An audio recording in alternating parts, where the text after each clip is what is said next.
Bienvenue à Les Affaires Brassicole, votre balado sur l'entrepreneuriat brassicole du Québec, avec Leonardo Calcagno de Baron Mac. Bonjour tout le monde, ici Leonardo Calcagno de Les Affaires Brassicole. J'espère que vous allez bien. On s'approche de notre 400e podcast des Affaires Brassicole déjà. Beaucoup de monde m'ont donné des bons feedbacks à l'intérieur de ça. Est-ce qu'on va changer la chanson, le tune du début? Peut-être. On travaille là-dessus. Je viens d'arriver en Ontario. Nos amis en Ontario vivent des moments difficiles un peu comme nous autres, des filles. Ils sont aussi en train de penser comment l'industrie va changer. C'est excellent. C'est un bon 3 jours que j'ai eu sa route avec eux autres. Puis on va écrire quelques articles là-dessus pour comprendre un peu ce qui se passe en Ontario, puis voir comment tout change, puis comment ça peut aligner un peu ce qui se passe au Québec. Eux autres aussi ont vécu le côté, on ne sait pas ce qui se passe avec les 25 de tarifs, même 50 qui s'en vient. Ça, je pense que c'est un combat qui se met tranquillement. Puis la conversation que j'ai eue avec beaucoup de monde là-bas, c'est est-ce qu'un jour, un maudit jour peut-être, pas un jour, un maudit jour, on va pouvoir vendre de la bière un peu partout au Canada pour peut-être créer un marché national pour ça. On verra. On ne sait jamais là-dessus. Mais pour l'instant, on revient au Québec, puis on parle aujourd'hui avec une gang. Ça fait longtemps que je voulais parler avec eux autres. Vous devez les connaître, si vous n'êtes pas allé déjà, comme moi, parce que je ne vais jamais aller. C'est le Festival des bières d'Alma, que depuis 11 ans cette année. Ils célèbrent la bière dans ce coin-là. Comme vous savez, il y a des belles brasseries dans ce coin-là.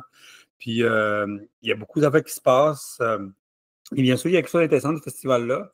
Ce festival, c'est que continue à fonctionner assez bien quand même. Il y a un beau design, il y a beaucoup de dynamique, il y a beaucoup de monde qui me disait il y a des bons shows là-bas. Je sais que la Graine Jolie Rouge, des fois, il y a même des bons bands punk dans ce coin-là. Mais l'affaire, ce que j'aime d'eux autres, c'est qu'il y a une nouvelle stratégie qu'ils viennent de mettre ensemble, eux autres. C'est une stratégie d'un podcast. Si vous allez sur leur site web ou sur les Facebook ou Instagram, partout ce que vous allez, vous allez voir des entrevues qu'ils ont faites. Puis nous, ça nous intéresse de savoir la stratégie du marketing en arrière de ça. Mais avant de comprendre un petit peu la stratégie qui s'en vient, comment ça va le festival, on va parler un petit peu des 10 ans du festival, 11e cette année, comprendre un petit peu de comment ça va en premier lieu, parce que comme vous savez, il y a 2 festivals qui ont fermé depuis 2 ans. Puis aussi, de plus en plus, on commence à penser comment on fait pour travailler ensemble, comment l'amateur de bière change. Comme vous savez, le monde ne boit plus de bière comme avant, c'est des cocktails, des bières sans alcool, tout ça. Et comment un festival de bière comme celui d'Alma peut être encore important pas seulement pour les amateurs de bière, mais pour l'industrie en soi. Aujourd'hui, on parle avec Catherine Bouliam, qui est membre du comité organisateur du Festival des bières d'Alma. On va parler un peu avec elle pour savoir toutes ces questions-là, puis plus encore. So, Catherine Bouliam, comment ça va? Ça va bien, toi? Excellent. Écoute, bien content de parler avec toi. On a enfin réussi après des courriels, tout ça. Je suis content, on s'est parlé. Ouais. Écoute, Catherine, comme je dis, c'est un festival que j'ai tout le temps eu des bonnes nouvelles là-dessus, de bons feedbacks. Le monde aime beaucoup ce festival-là. Le gars de Jolie Rouge, il en parle comme si vous avez inventé de l'art, vous autres. Hein? C'était vraiment... Le gars, il en parle beaucoup, je te dis.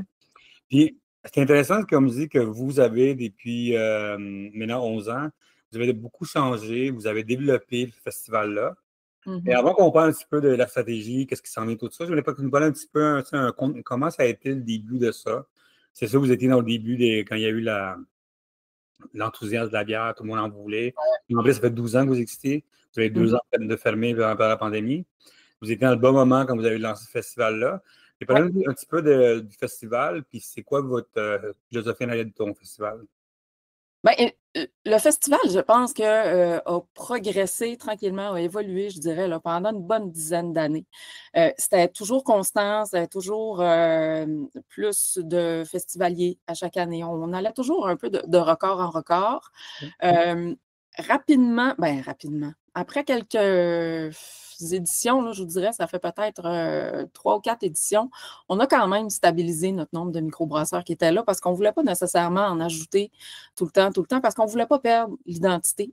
Puis on voulait garder le fun pour les brasseries aussi parce qu'on veut qu'ils fassent de l'argent finalement. Tu sais, s'il y en a trop, ben à un moment donné, on se partage ces festivaliers-là. Fait qu'on voulait garder notre bulle, notre identité. Puis je dirais que avec notre 10e, là, en tout cas, on verra comment la 11e va aller, mais avec notre 10e, j'ai l'impression qu'on a atteint, je vais dire un plateau. première édition où on ne battait pas de record nécessairement, mais en même temps, notre site est déjà à pleine capacité. Tu sais, à un moment donné, en termes de nombre de festivaliers, je pense qu'on ne peut pas vraiment aller au-delà de ce qu'on fait déjà. Fait que maintenant, là, tu sais, on a évolué en termes de capacité. On a déménagé pour avoir un site plus grand. On ne veut plus déménager. On a trouvé notre happy place, là. Mais là, à partir de maintenant, on va y aller de l'interne, puis on va vraiment travailler sur l'expérience du festivalier pour, pendant ces 3 jours-là, comment on peut améliorer ça finalement. C'est quoi l'expérience l'amateur de bière? C'est quoi l'expérience que vous lui donner? Mais c'est bien déjà qu'il n'y ait pas trop de monde, parce que des fois, moi, souvent, je vais à des festivals, puis il y a trop de monde. Je suis bien content que vous pensiez à ça. Oui, bien, je pense qu'on veut garder ce moment de discussion-là. Tu sais, c'est sûr qu'il y a des temps plus morts. Quand on veut vraiment goûter, ben allez-y pas le vendredi soir à 9 h. Si vous voulez avoir une jasette avec votre brasseur, c'est peut-être pas le bon moment. Mais tu sais, on est content de pouvoir garder des 5 à 7 plus intimistes. Puis en même temps, ben, on se met à animer un peu plus ces 5 à 7-là. Ce qui fait que les gens, des fois, sont un peu moins gênés, justement, d'y aller, de poser des questions. Puis ils savent où trouver la période de temps dans le festival où, en tout cas, ceux qui veulent vraiment se renseigner, ceux qui veulent y aller sur l'éducation brassicole, là, ils savent quel bon moment. En fait, quels moments sont opportuns là, dans nos 3 jours de festival. L'expérience du festivalier, de ce point-là, ne changera pas parce que nos brasseurs sont déjà au top. En termes d'éducation, en termes de contact avec le monde, c'est pour ça qu'ils viennent aussi chez nous, je pense, parce qu'ils apprécient ce côté-là. Mais ça va être leur donner des petits coups de main sur la façon dont ça se passe à l'intérieur de ces 3 jours-là. Comment on peut les rejoindre plus rapidement, comment on peut leur transmettre plus de contenu. On parlera du balado tantôt. Mais on veut vraiment essayer en plus, là, en bon français. Il y a quelque chose d'intéressant, tu sais, le consommateur, puis comment ça s'appelle ça, puis le brasseur ou la personne qui est chez vous, c'est le fournisseur, whatever. Il y a une bataille qui se passe de plus en plus maintenant, puis les festivals voient ça, c'est que la personne qui va voir les festivals consomme moins qu'avant. Ça, c'est quelque chose qu'on voit ça. Moi, j'appelle quand je suis revenu de la brasserie, quand je suis revenu de la pandémie, je me rappelle qu'avant, à midi, tu peux avoir beaucoup de monde qui était déjà sous avant d'entrer. Maintenant, le monde commence à boire de l'eau, puis pas mal de ça. Puis il y avait 5 heures quand ça sortait ça. Beaucoup plus de dégustation, le monde veut plus de dégustation de ça. Les brasseurs, souvent, qu'avant, ils disaient, Léo, je partais avec toutes j'avais plus de kegs. Maintenant, j'ai des kegs quand je vais de retour. Il y a une balance qu'il faut mettre en ça. Depuis déjà, disons, 3-4 ans, la 4e année de la pandémie qui arrive, comment ça a été le changement pour les brasseurs de travailler avec ça? Parce que, quand tu dis que tu veux qu'ils fassent de l'argent, en même temps, il y a un gros changement dans l'industrie en soi. Vous avez au moins des belles brasseries dans le coin. Vous avez des grosses brasseries dans le coin. Vous avez Saguenay, hein, c'est quand tu t'en vas là-bas, man, tu jettes une roche puis tu as une brasserie dans ce coin-là, pas mal. Ah ouais. C'est impressionnant. J'avais été pour le Lion Bleu, j'ai bu de la bière. À cause, tu manges 2 points là-bas, tu as Riverbend. Après ça, tu vas voir la Gagnon Opéra. Tu fais ta liste assez vite. Quand je suis rentré de chez nous, avant de capoter, j'avais de la bière qui sortait de partout chez nous. T'sais. Mais comment on fait pour garantir tout ça? Parce que, comme tu vous ai dit, le consommateur n'est plus là, à ce point-là qu'il était avant. Oui. Nous, la première des choses, c'est que oui, on a des spectacles, mais les spectacles ne seront jamais la priorité. La bière demeurera toujours la priorité. Ce qui fait que oui, notre budget de spectacle augmente un peu avec les années, mais on essaye toujours de garder une certaine proportion parce que à la base, on fait des shows pour faire plaisir à nos festivaliers, pour mettre de l'ambiance, et on ne fait pas des shows pour faire venir des festivaliers. On a toujours fait une petite distinction dans ça.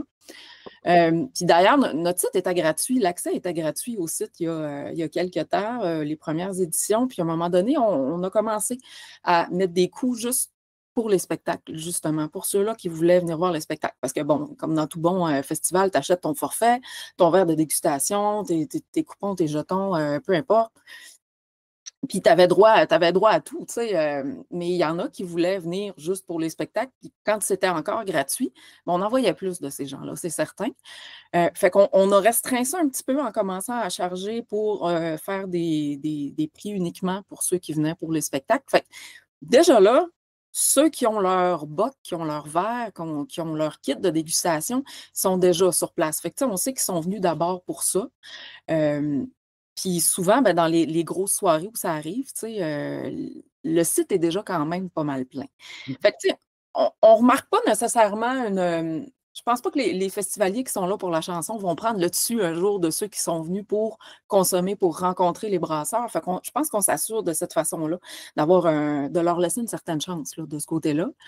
Peut-être que chez nous, on est bon public pour les deux, parce que moi, oui, c'est une tendance, les gens boivent moins de bière, mais on apporte de la sans-alcool. Il y a de plus en plus de drinks qui se font. Oui, on ouvre les portes aux micro-distilleries aussi. Fait que, je pense que tout le monde se retrouve un petit peu là, avec ces petites adaptations-là. C'est quoi le pourcentage de bière? Puis est-ce que tu as déjà disons, des chiffres de vente, le pourcentage de vente de bière, puis le pourcentage de non-bière? Vous avez quand même c'est la Cité Viande du Nord, vous avez Tabelle, Blue Barrel, Kiwi, Joli Rouge, tout ça, Common. C'est quoi le pourcentage de vente que tu vois entre les. Tu as le data, ça, de savoir de bière, puis le non-bière? Est-ce que tu as le data en arrière de ça? Bien, j'ai pas la vente comme telle, mais on est quand même je dirais, on demeure sur 40 kiosques. Il y en a le 3/4 que c'est encore de la bière. Puis le dernier quart, on sépare ça en distillerie, les sans-alcool, ben là, je ne peux pas vraiment le compter parce que c'est du kiosque par kiosque. Ah ouais? Mais c'est sûr que les distilleries sont toujours un bon vendeur. À chaque année, on le voit. Peu importe où le kiosque est placé sur le site, souvent, il y en a un où ça va faire fureur puis ça va fonctionner. Parce que oui, il y en a moins. Puis il y en a qui n'en prendront pas de bière, mais au moins ils trouvent leur petit bonheur là-dedans. Mais j'ai pas senti de déception, si je vais dire. Chez nous, je pense que les chiffres demeurent bons pour à peu près tout le monde. Encore la dernière édition, là, ça arrivait qu'on était sur les dernières gouttes, là, parce que les gens disaient « Hey, j'ai plus de stock, je vais fermer plus tôt. » Fait que c'est peut-être dans les prévisions, peut-être qu'on s'y prend plus réalistement, je ne le sais pas. Mais on arrive bien là, de ce côté-là. Est-ce qu'à un moment donné, vous avez pensé peut-être à poigner ce data-là? Parce que je parlais avec le gars du Festival de Bulles et Whisky de Québec. Donc, je parlais de ça, nous autres, c'est comme le data. On a besoin d'avoir ce data-là. C'est bien cool d'avoir des kiosques, mais si on ne peut pas savoir qu'est-ce qu'ils achètent, qu'est-ce qu'ils ne fait pas, qu'est-ce qu'on amène, qu'est-ce qu'on n'amène pas, le consommateur est en changement complet. On vient de faire un article sur comment Athlétique, la bière sans alcool aux États-Unis, viennent de signer une entente avec Live Nation, puis ils sont dans 100 bars à 100 places des shows maintenant, de plus en plus. Est-ce qu'à long terme, c'est du data que tu aimerais commencer peut-être à développer, à chercher des clients? Parce que c'est comme tu sais, ça coûte cher passer 3 jours là-bas. Souvent, c'est des brasseries qui sont proches de chez vous, bien sûr. Quand tu as des bières comme Calicus ou Robin qui viennent quand même d'un long voyage, est-ce que c'est des affaires à long terme, vous pensez à côté marketing de pousser à ça? Oui, ben, c'est vrai que ça serait intéressant de les avoir. Chaque année, on a quand même une idée. Là. On fait le décompte de ce qui a été vendu. On est toujours capable de s'orienter à savoir si c'est une bonne année, c'est une mauvaise année, si, bon, OK, on est habitué, ceux-là vendent plus, c'est encore plein. On a quand même une bonne année, une bonne idée, je devrais dire. Mais c'est vrai, ça serait intéressant de voir ça. Puis d'autant plus, avec l'arrivée de la sans-alcool, ça fait quelques années qu'on commence à en servir. En fait, que les brasseurs en apportent, parce qu'au début, il n'y en avait pas tellement. Il y a des gens, on se faisait faire un kiosque spécial, un partenaire du coin qui disait « OK, moi, je vais donner de la sans-alcool. » Il n'y avait pas beaucoup de monde qui y allait, là. Puis c'était le seul endroit où les gens pouvaient avoir du sans-alcool au niveau de la bière, du moins. Là. On voit vraiment une progression là-dessus. Fait qu'à un moment donné, je pense qu'on va devoir faire du cas par cas un peu. Si c'est pas automatique, parce qu'en même temps, si les brasseurs arrivent toujours avec une belle offre de sans-alcool, ça devient plus tellement à nous de gérer ça. Si ça commence à être une demande qui est en forte croissance, puis que les micros ne veulent pas trop parce qu'on est en festival ou peu importe les raisons qu'il y a là, de ne pas apporter le cake de sans-alcool, ben, on va falloir qu'on se penche là-dessus plus précisément. Même chose pour ce qui est des distilleries, de l'alcool fort, des cocktails. Si la demande suit plus ce qu'on voit nous autres sur le terrain, il va falloir avoir des données plus précises là-dessus. Comment ça va depuis 10 ans? Parce que, tu sais, comme dit, Alma, c'est un festival que je sais que fonctionne bien. La clientèle est là, c'est une bonne place, c'est un bon voyage quand tu t'en vas dans ce coin-là. Comment ça va le festival? Pas financièrement, mais c'est comme tout le festival en soi, comment il va? Ben, tout, tout va bien, je dirais. On est chanceux parce que je pense qu'on a vraiment réussi à aller chercher le cœur des gens chez nous. On a un autre festival qui se tient la semaine précédant la nôtre à Saguenay. Puis ça, on est quand même tout près, là, c'est une Ah ouais? quarantaine de minutes. Là, on cohabite, là, tu vis à Alma, tu vas à Saguenay à tout bout de champ. Mais on est tellement différents côté identitaire qu'on, tu sais, on se bat même pas dans tout ça. Il y a de la place pour tout le monde dans le coin. Oui, tu l'as dit, tu sais, on est déjà une région où il y en a partout. Je pense qu'on est la région où il y a le plus fort taux de microbrasserie par habitant. Là, tu sais, on est assez bien desservi. Fait que oui, on a les amateurs qui sont au rendez-vous. Puis au-delà de la bière, je pense qu'on a réussi à créer aussi un événement qui était ultra rassembleur. Tu sais, on voit des gens, des familles qui, eux, la date du festival, ils la réservent parce que c'est là que les cousins, les cousines qui sont à l'extérieur vont s'en venir, ils vont se rejoindre au festival. Ça devient vraiment un rassemblement. Tu sais, l'été passé, il y en a qui disaient la nouvelle Saint-Jean du lac Saint-Jean. Là. Il y en a qui. C'est vraiment aller chercher le monde. C'est une tradition, puis ça, on l'a installé, puis je pense, en tout cas. Mais on a parlé en partie pour le perdre. Là. Fait que, de poursuivre sur cette lancée-là, ou du moins de conserver ce bel état-là, c'est là-dessus qu'on travaille. Puis, on va se le dire, on a été chanceux. Là. Si on n'avait pas les gens, si on n'avait pas les microbrasseurs du coin qui sont tout le temps là pour nous donner un coup de main, ça n'a pas de sens. Si tu parlais du Lion Bleu, on avait la gang de Bercy, de Riverbend aussi, pas loin. Les sites Jolly Rouge aussi, c'est vrai qu'on les aime beaucoup, nous autres aussi. On a des gens dans le coin qui sont super aidants, qui veulent participer, qui veulent que notre festival fonctionne, puis qui sont toujours prêts à faire plein d'affaires. Ils sont contents d'être là, sont contents de recevoir le monde aussi. Fait que de venir donner un coup de main au festival, nous autres, il n'y en a pas de problème. Là. Fait qu'on est vraiment chanceux dans tout ça aussi, je pense. Excellent. Côté commanditaire, est-ce que les commanditaires sont tout en rendez-vous ou sont en train de plus en plus en train de chercher avoir plus de data, tout ça, ou les commanditaires, ça reste des commanditaires qui veulent embarquer avec vous autres, travailler avec vous autres pour s'agrosser? Comment ça fonctionne? C'est où? Oui, on est chanceux aussi de ce côté-là. En fait, les commanditaires qui étaient là au début sont encore là. Notre principal est demeuré longtemps. C'est sûr qu'à toutes les années, on a tout le temps une petite période en début d'année où on se gratte la tête. Mais en même temps, c'est de relancer la machine parce qu'on se rend compte que les gens sont encore fidèles.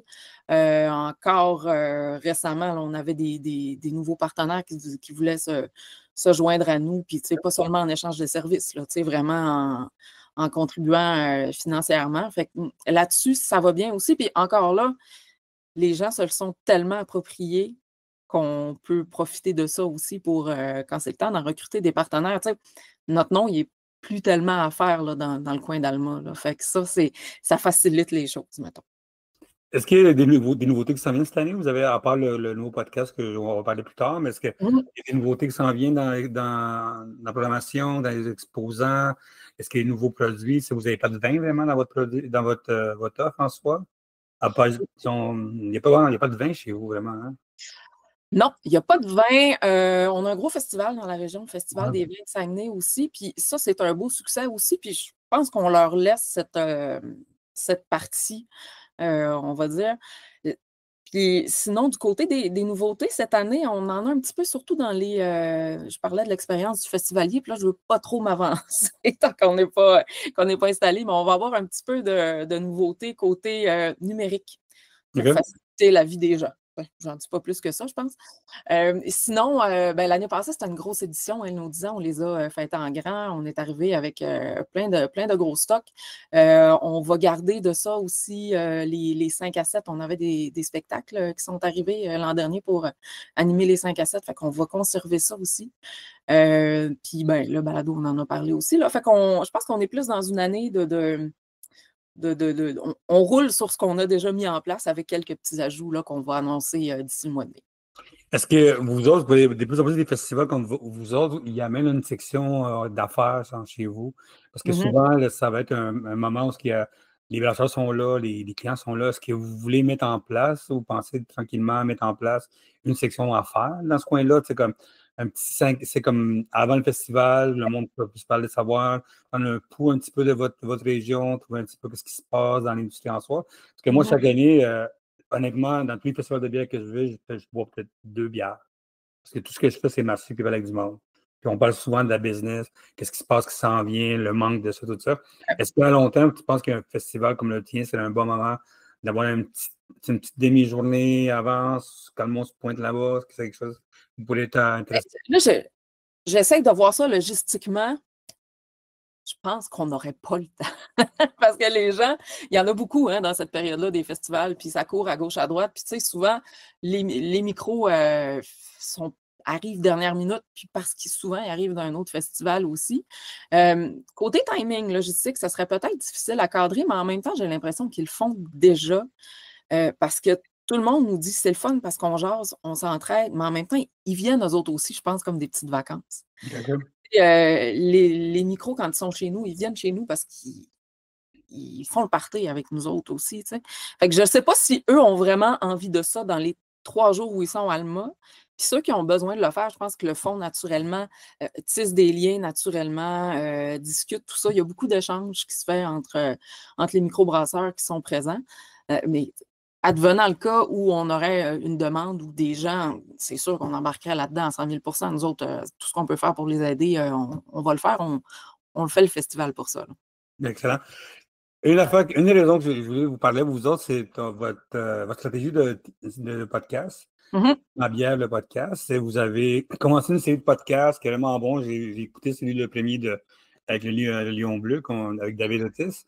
Puis, c'était quoi le but de mettre en place ça? Tu sais, je vois de plus en plus des festivals qui appellent des podcasters pour le faire, mais c'est rare sur les festivals qui le font pour eux autres. Souvent, ça va être des moins invités du monde, comme nous autres, qu'on nous invite à faire un podcast pour la journée et tout ça. Mais cette fois-ci, vous l'avez fait à l'interne. Et c'était quoi le but? Puis c'était quoi l'inspiration derrière de ça? Bien, et d'un, c'est parti du 10 ans, là, parce qu'on voulait faire quelque chose de big pour nos 10 ans.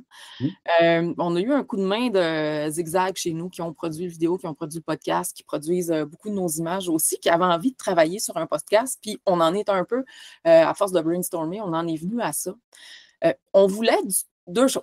On voulait avoir le temps de discuter vraiment avec nos micros, puis d'éduquer les gens, parce que des fois, on ne part pas tous du même niveau là, quand c'est le temps de prendre une gorgée de bière. Là, on voulait rendre ça facile pour tout le monde, puis on voulait avoir un support pour le faire.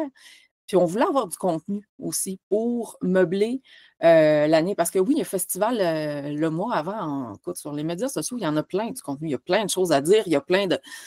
Mais le reste de l'année, on veut continuer à être vivant aussi auprès des gens.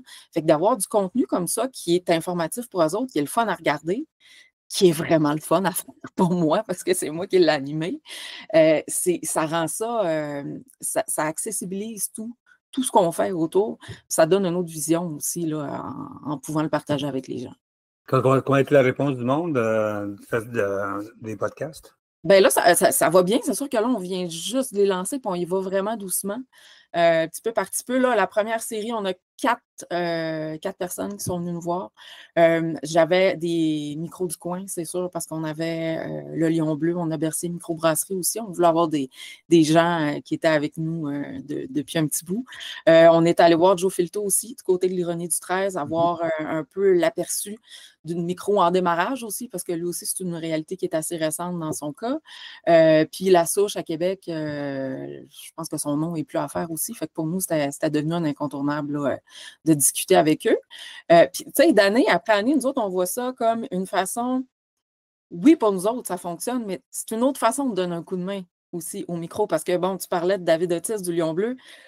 Pendant le podcast, ce n'est que David qui parle de sa bière, de ce que lui en pense, de ce qu'il pense du milieu. On veut leur laisser du temps aussi, parce que ces gars-là sont passionnés. Puis on veut leur laisser un véhicule pour qu'ils puissent la transmettre, cette passion-là. Est-ce que vous pensez créer plus de podcasts pendant que vous êtes là, en arrière de ça? Est-ce que vous pensez mettre en place d'autres stratégies de ça, avec une infolette, tout le kit? C'est quoi cette stratégie déjà? Oui, l'infolettre est dans nos cartons.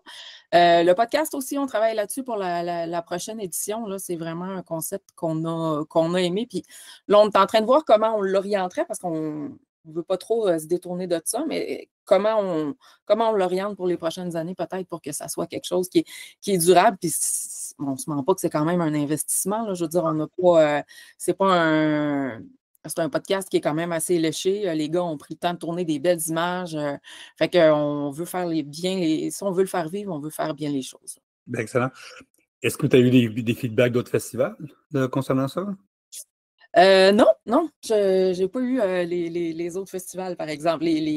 Beaucoup de microbrasseurs qui nous ont écrit pour nous dire que c'était cool, que c'était le fun. Ils partagent aussi beaucoup sur le réseau, c'est sûr, ceux qui ont participé à tout ça. Mais les autres festivals, pas encore. Bien weird, hein? C'est bien weird. Votre histoire entre vous autres, les festivals, je trouve ça tout le temps weird qu'on se parle pas assez, tu sais. Oui, ça, je suis d'accord. On a tellement peur mais c'est ça, c'est tellement difficile. Les gens travaillent fort. Nous autres, on est juste des bénévoles en plus. Puis c'est souvent le cas de bien des festivals. Fait que, tu sais, tu es tellement concentré dans ta bulle, tu travailles tellement fort à tes affaires que soit tu n'as pas le temps d'aller voir les autres comment ça se passe, ou soit tu as tellement peur pour ton petit carré de sable que tu ne prends pas de chance. OK. Une affaire, comme je dis au début du podcast, c'est qu'on a vu beaucoup de fermetures pas beaucoup de fermetures, mais beaucoup de fermetures de festivals. On a vu aussi les commanditaires qui s'en vont tranquillement parce qu'on est en train de développer d'autres systèmes. Il y a d'autres canaux pour vendre de la bière, d'autres canaux pour aller voir des clients, tout ça. C'est quoi les défis que tu vois dans les festivals ailleurs? Parce qu'il y avait deux festivals près de chez vous, je pense, qui ont fermé. On a eu il y a d'autres festivals avec qui j'ai parlé. Peut-être cette année, c'est l'année qu'ils ont, parce que ça dépend de ce qui était. Toi, tu es dans une bonne place pour ça, pour ton festival. Mais comment tu vois l'industrie du festival, puis du Québec maintenant, puis le festival à long terme? Ben, c'est sûr que là, commencer maintenant, je trouve que c'est plus difficile que ce qu'on aurait vécu, parce que là, maintenant, quand tu es récent, si ta place n'est pas déjà faite, il y en a tellement que ça peut être difficile justement à créer ton identité puis à te démarquer de tout ce qu'il y a. Puis veut pas, les festivals de bière vont suivre un peu ce qui se passe avec du côté des microbrasseries, parce que des microbrasseries aussi, on est dans une période charnière où il y en a beaucoup là, qui sont entre un petit peu, on va dire, la vie et la mort. Là. Puis ils réussiront pas tous à survivre. Là. Ça, on l'a peut-être senti chez certains dans la dernière année, les 2 dernières années, peut-être là, des gens qui venaient toujours, qui ne sont pas venus. Peut-être des fois, ça peut sembler plus difficile pour eux aussi.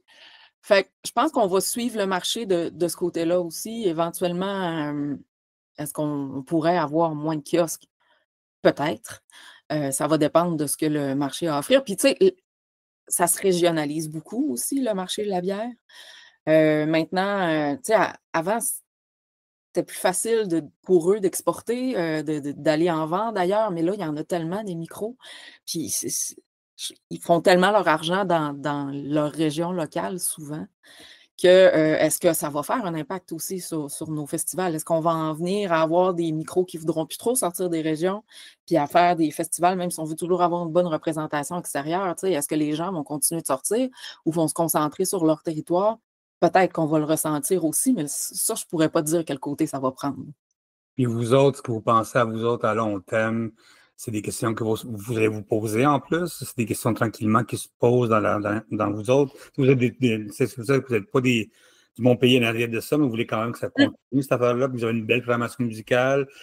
Est-ce qu'il y a des stratégies que vous mettez en place, qu'il y a plus de musique que vous allez mettre en place pour que ça amène plus de monde?